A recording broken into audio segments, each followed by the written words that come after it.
दोस्तों, आज की जो पुस्तक है उससे पहले मैं एक आपको कहानी सुनाना चाहता हूँ।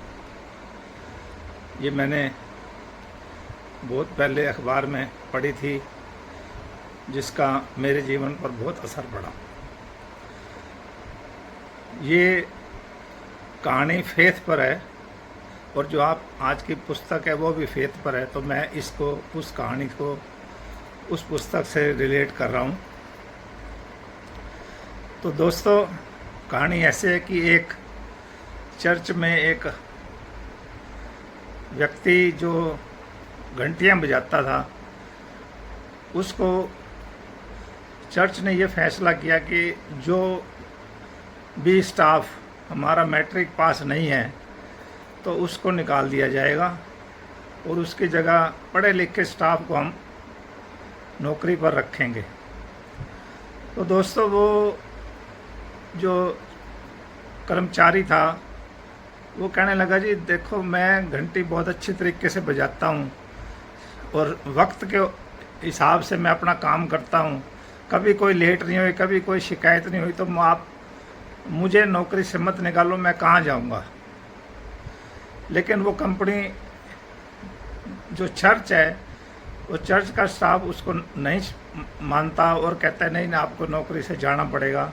तो वो व्यक्ति बड़ा दुखी होके बाहर आकर किसी व्यक्ति से मिलता है और उसको अपनी कहानी सुनाता है। तो वो व्यक्ति उसे कहता है कि तुम परमात्मा पर भरोसा रखो, गॉड पर भरोसा रखो। अगर तुम्हारे लिए एक दरवाज़ा बंद होता है तो परमात्मा 1000 दरवाजे और खोल देता है। तुम्हारा कोई और कहीं ज़रूरत है, परमात्मा तुम्हें कहीं और भेजना चाहता है।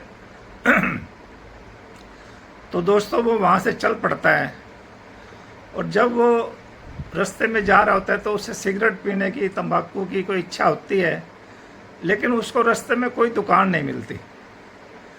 तो उसके दिमाग में एक आइडिया आता है कि क्यों ना मैं इस रास्ते के बीच में, और भी तो बहुत व्यक्ति आते होंगे जिनको सिगरेट की ज़रूरत पड़ती होगी, तो उनको नहीं मिलती, तो क्यों ना मैं यहाँ अपना कोई कियोस्क खोल दूँ। तो दोस्तों, वो अपना एक छोटा सा कियोस्क वहाँ लगा देता है और उसकी वो दुकान चल पड़ती है और धीरे धीरे वो कई कियोस्क बना देता है जहाँ जहाँ रास्ते में ऐसी जगह उसको दिखती है।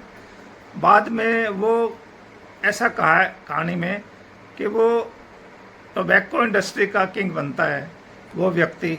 तो ये मैं इस कहानी से ये सीखना चाहिए कि आपको परमात्मा पर भरोसा रखना चाहिए।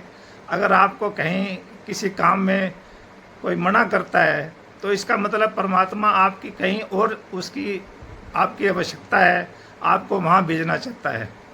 ऐसे ही जब आपके पास कोई व्यक्ति कोई मदद के लिए आता है तो आप भी ये समझे कि आपको इस लायक समझा है, परमात्मा ने इस बंदे को आपके पास भेजा है, तो आप उसकी यथाशक्ति उसकी मदद करें।